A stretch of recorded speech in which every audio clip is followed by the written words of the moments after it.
In this presentation, we are going to talk about end-to-end machine training with AutoML, from data to deployment, the whole process using AutoML in GCP, that is Google Cloud Platform.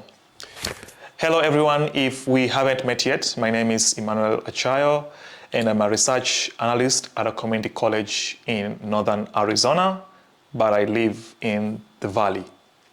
All right, without much further ado, let's get straight into the video presentation. So first of all, let's look at the background of all this. For those who are new to this, machine learning is just basically how to train machines to think or act like human beings. But precisely it's just about how can machine help us to make decisions and solve business problems. So we have several platforms or environments or companies that provide these capabilities to train models to help us solve business problems. One of them is Google Cloud Platform, or referred to as GCP. We have others like IBM, we have others like Amazon, SageMaker, we have Microsoft Azure. So those are some of the main big players in the field of machine learning. And these players provide an environment to create models that help us to, of course, solve business problems. So they provide, for example, for GCP, it provides everything you need from the time you ingest data into the pipeline all the way to the point where you deploy a model into production, even do some monitoring, governance, and retraining of your model.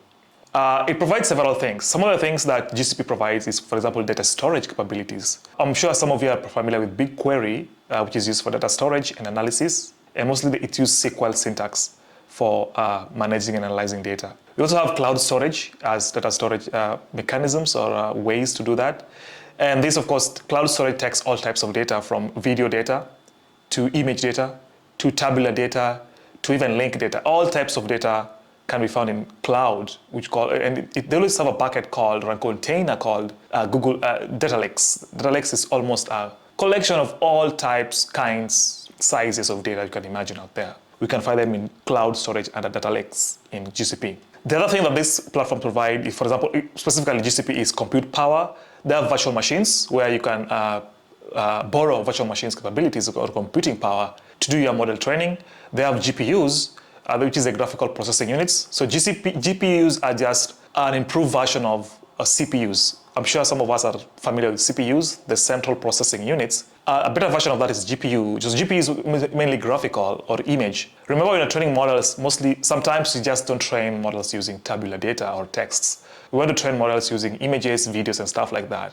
So CPUs was built like a general purpose, but now GPUs and TPUs, which is TensorFlow processing units by Google, are specifically made for training models using other forms of data other than tabular or text or numeric data. And then we have Vertex AI, which is, of course, a platform or a tool that helps you to build models using codes.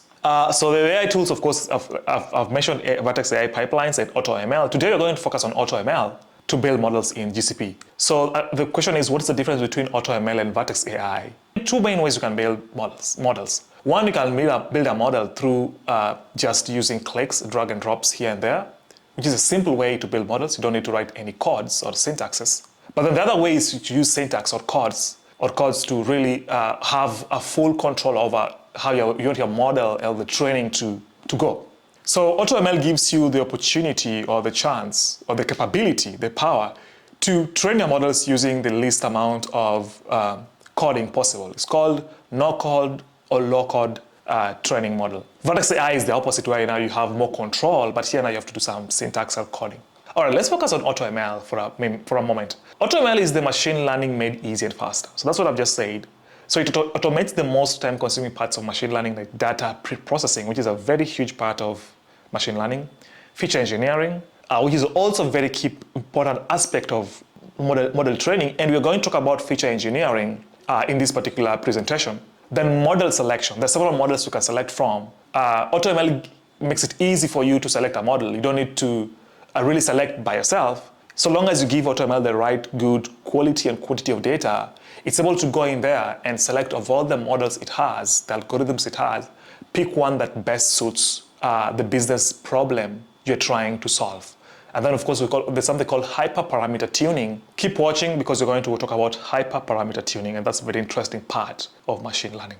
So instead of writing long codes to build and test dozens of models, AutoML handles it behind the scenes and shows you the best performing ones. So that's the beauty or the main reasoning behind using AutoML, not too much writing of codes. So let's look at the main stages or the main processes or the components of building models from the time once we've defined our business use case or the business problem we're trying to solve. What processes or stages are we going to go through, or steps are we going to go through from the time we ingest the data all the way to the time we deploy the model into production and do some things like monitoring and governance and stuff like that to our model. So the first one is data readiness or data pre-processing. This is probably the most important part when it comes to machine learning. Garbage in, garbage out. We're also going to talk about that in the next few slides. We want to feed the model the best quality and quantity of data we can. That way the model can learn or perform best. So when you talk about data readiness, it's before the AutoML can train your model. Your data must be clean, labeled, and structured.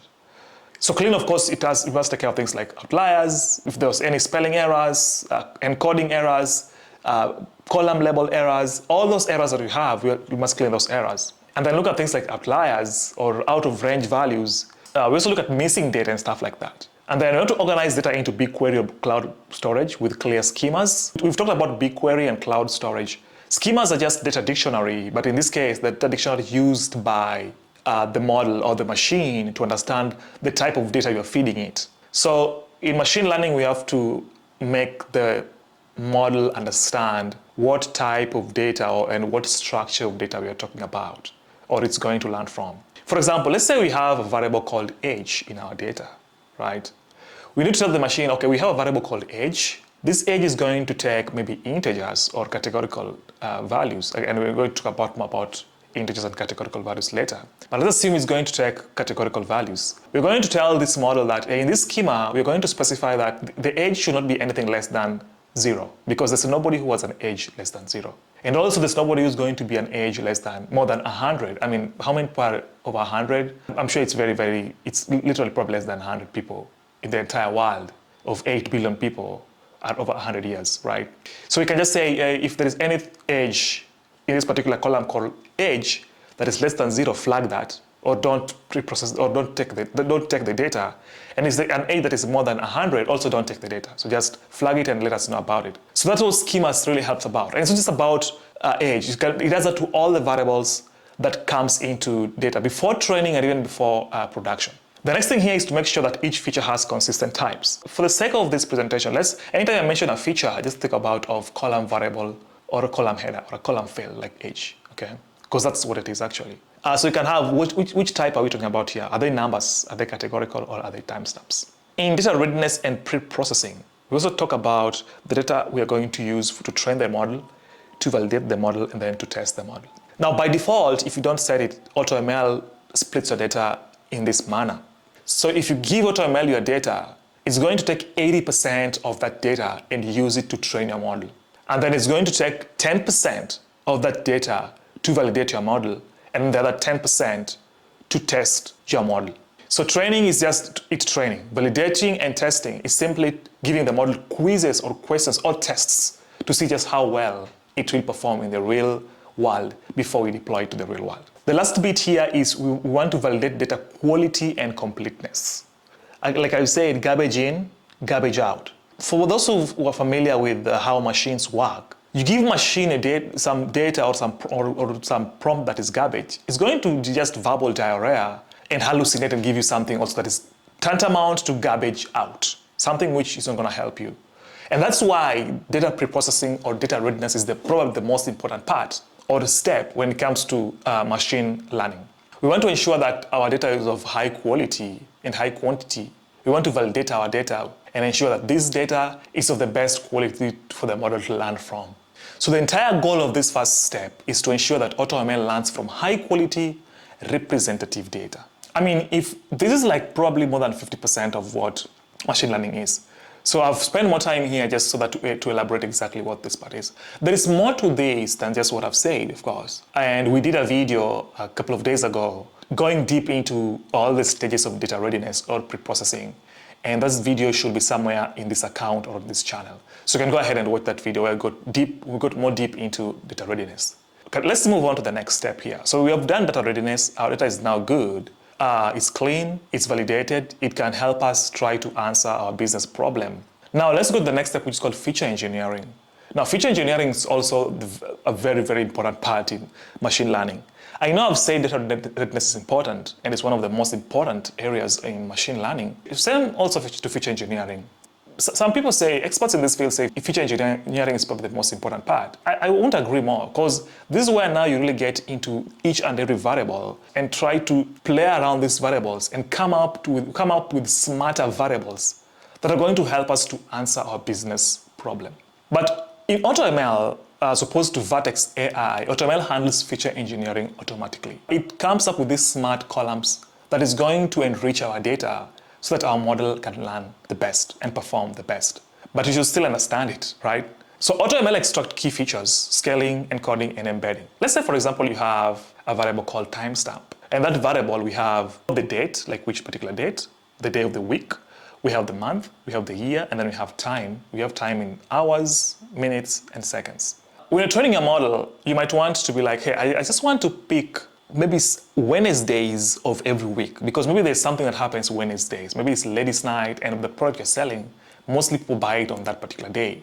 So you want to see you want to do some prediction based on that particular day. So you're going to use our timestamp and come up with a new column, which is going to pick Wednesdays only, right? In each particular week or in each particular month of that year or that particular time period. So basically, that's what we call feature engineering. So you can improve results by creating domain-aware features. So that's what we have talked about, ratio, trends, or time-based features. In tabular data, consider removing low variance or noisy columns. So there are always those columns or variables which are not going to help us much. We call them noisy columns. You can always remove those columns. The entire goal under feature engineering step here is to guide AutoML with meaningful inputs, not to overwhelm it with irrelevant ones. All right, so we have done data readiness and pre-processing. We've done some feature engineering to our data.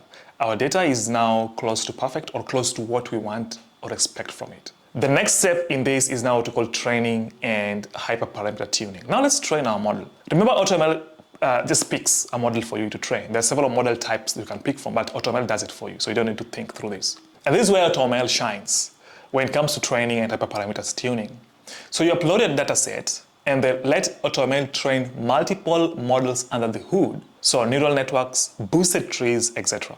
Then it automatically tunes hyperparameters like learning rate, depth, regularization. Let's just for a second talk about hyperparameters. So what are hyperparameters?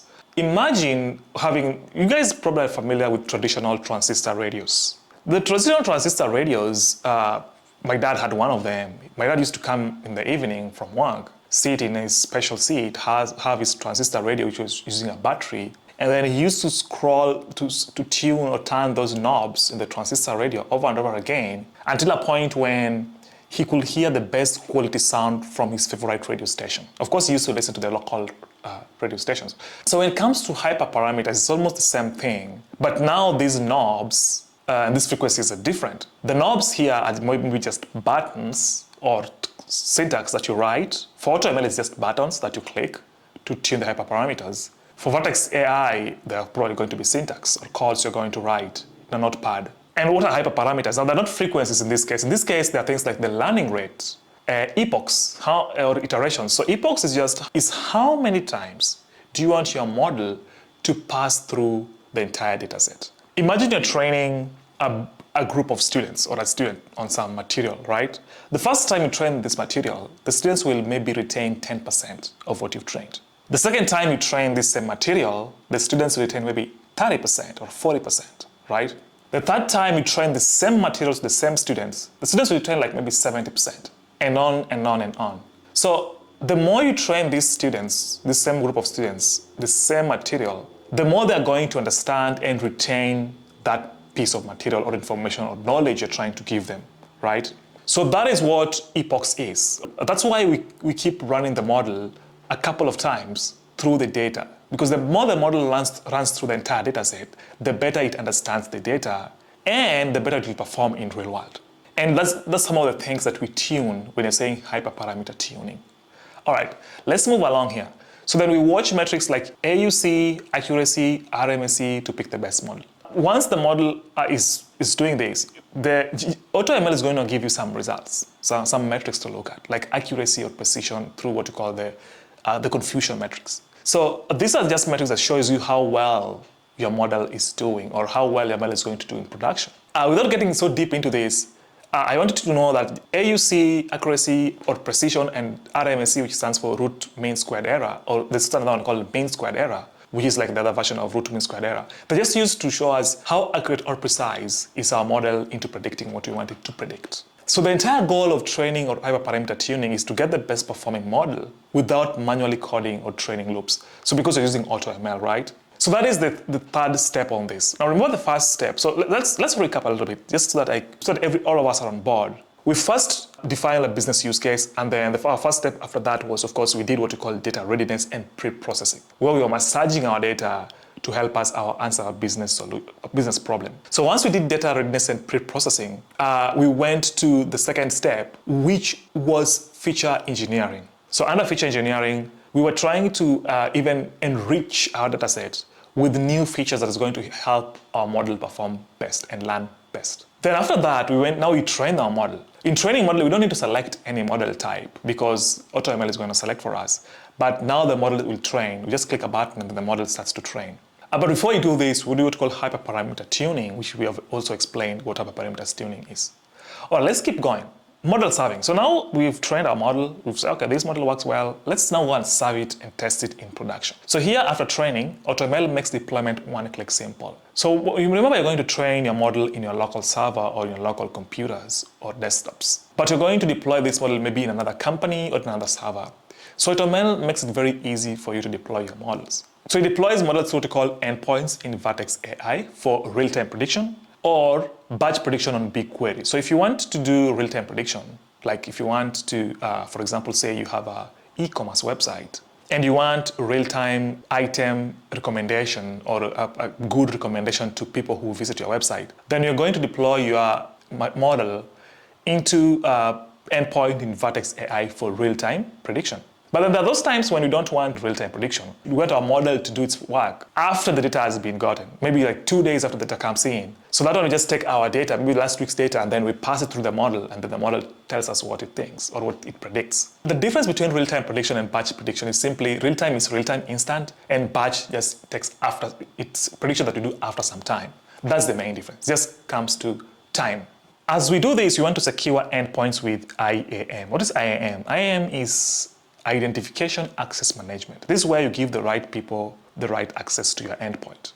We don't want anybody to point their data to our model. We want only authorized personnel to point their data to our model. And then we test responses through REST API calls. So REST API is just the bridge between the data coming in from our customers and our model, which are in our servers. It's just a bridge between those two. So that's what REST API helps us with. It calls the data and then takes it to the model predicts it, and it brings back results. The entire goal under model serving is to make predictions accessible instantly, safely, and at scale. All right, let's go to the 5th step here, which is understanding and tuning. So now we have trained our model, we have deployed our model, or at least we've served our model to the end user. Let's understand and tune. So interpretability builds trust. So here's about trustworthiness and interpretability. We want to ensure that we just don't give our stakeholders or our customers the result from the model. Hey, the model has said this is what's affecting your business, or the model has said these are the people who are going to default to pay back your loan. So you do whatever you want to do. Now we want to explain the reasoning behind it. And AutoML gives you the capability to explain the reasoning behind it. Why did you flag these people as potential loan defaulters, right? Before you give them the loan. That's what we call explainable AI. So explainable AI, or what we call feature importance, is just trying to make the stakeholders or the users of your model that, hey, these are the most important variables that the model considered before it gave us this result. Let's say, for example, we had a model that was predicting claims denial from certain insurance companies. So the model is going to tell us, okay, these are the culprits. This particular claim is going to be denied from this particular insurance. Okay, then we need reasons. Why do you think this particular claim is going to be denied? by this particular insurance company. So that's where explainable AI comes in, XAI, and tell, okay, fine. Our model looked at all these features, and of all of these features, these particular 2 reasons explain why this particular claim is likely going to be denied by this particular insurance company. Okay, cool. So then let's zero down on why these 2 reasons, why this claim is going to be denied, and maybe correct it before we lodge our claims or things like that. So that's what we call as understanding AI or explainable AI, and what we call feature importance. So then we analyze confusion metrics and prediction errors. So confusion metrics are just metrics that we use to understand the accuracy and the precision of our model. And then we retrain or fine-tune if performance drifts or stakeholders question outcomes. We always have to retrain our model because 1, data changes. 2, the data on the ground is always different from the data we use to train our model. So constantly retraining your model and constantly fine-tuning our models to ensure that the model performs best in production. The goal under this is to go beyond accuracy and understand why the model behaves as it does. All right, so let's explain the difference between data drift and data skew. Now, when I talk about data drift, it's just simply the difference between the data we use to train our model and how data has changed over time. Remember, data changes over time.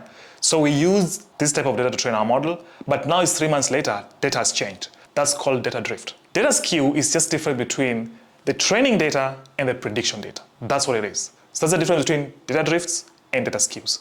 All right, let's keep moving to number 6. Now, deployment. Let's talk about edge. So deploy models closer to where the data is created. So that's what edge helps us with. We want to deploy our model to the server or to the company where the problem or the data is being created, right? Because sometimes we don't want to have our model in our servers in a different location, and then it's predicting things in completely different server in a different location. To bridge the distance, we use edge. So we put it on where the data is being created. AutoML models can be exported to TensorFlow Lites, Carol, or mobile SDKs, software development kits. The benefit here is, of course, for faster inference. We want faster prediction, offline capabilities, and privacy. So the whole goal under edge in deployment is to bring intelligence to the source. Don't always rely on cloud calls only. Let's keep moving. Number 7 is model monitoring. So how do you, once now the model is in production, we must keep on monitoring our model. So in our model monitoring, we talk about things like age as data changes, right? So talk about data drift. So data is changing over time. We use Vertex AI model monitoring to detect data drifts, data skew, and performance drops. So if you talk about data drifts, is that how the data we use to training, and then 3 months later the data has changed.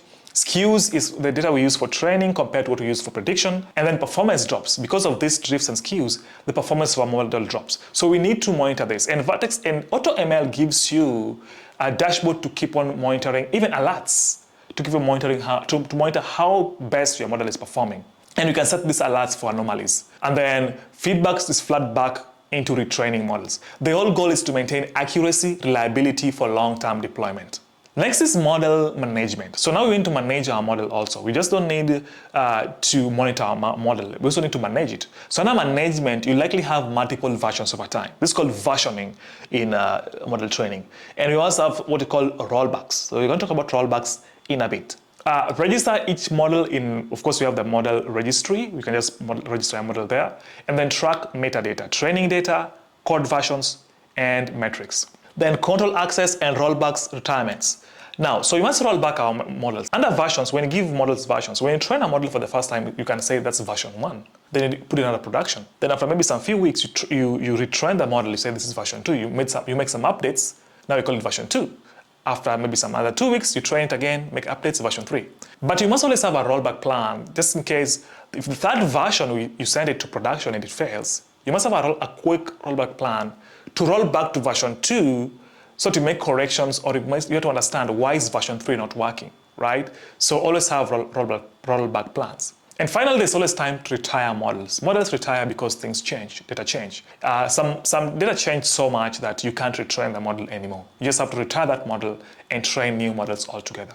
The whole goal here is to create a structured model lifestyle, which is traceable, secure, and compliant. All right, that's it with this presentation. I hope you enjoyed this presentation.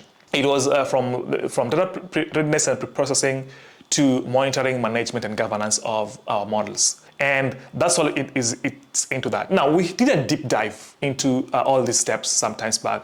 That video should be somewhere in this account or in this channel, wherever. You can look for it and watch it. It's a very, very good video. You're going to get a lot of value from it. But before I let you go, I just want to leave you with an amazing fun fact here. Listen to this. 80 to 90% of data scientists' time, do you know what it's spent on? It's spent on cleaning data, not building models. So think about it. Data cleaning is still like a very, very important part. As of course I said before, also feature engineering. So data cleaning and feature engineering are very, very important when it comes to building models. And that's it, guys. I hope to see you in the next presentation.